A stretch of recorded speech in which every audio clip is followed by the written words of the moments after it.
100% du verre issu de la collecte sélective pourra maintenant être recyclé au centre de tri de Grande-Rivière. Le centre accueille des équipements novateurs qui permettent de le faire. C'est vraiment une première mondiale, c'est une première en Amérique du Nord. Éco-entreprise Québec a mis sur pied un plan qui s'appelle le plan vers l'innovation. C'est des investissements de 6,7 millions de dollars et on a 5 projets pilotes. Une grande quantité de morceaux de verre se retrouvaient auparavant enfouis parce que le centre de tri ne pouvait les traiter.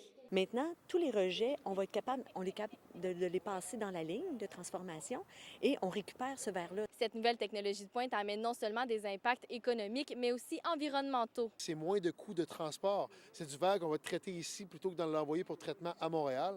Donc, on économise plusieurs milliers de dollars par année en transport. Et en plus, on diminue notre empreinte écologique au niveau du transport, mais aussi au niveau de l'enfouissement du verre. Moi, je vous le dis, là, après 2 mois, c'est clair que pour nous, c'est une ligne qui a son avenir, qui a plein de bénéfices, très peu de problématiques. Les équipements sont vraiment fiables, c'est fonctionnel. Le verre que vous mettez au bac à recyclage peut donc maintenant avoir une seconde vie. Ce verre-là, on le transforme ici en petits granulats de différents formats, et on va le réutiliser ici. Donc, pour nous, c'est comme si on bouclait la boucle, une matière qui est générée ici, qui est transformée ici, qui est utilisée ici. Nova Lumina est l'une des entreprises qui encourage l'économie locale et le développement de projets avec le verre recyclé. Donc, nous, ce qu'on regarde, c'est surtout d'intégrer le verre directement à même les sentiers parce que ça vient refléter la lumière de certains de nos projecteurs, de certains de nos éclairages, donc ça fait très beau. Ce ne sont que les premiers balbutiements de plusieurs idées à explorer et à exploiter selon Nathalie Drapeau,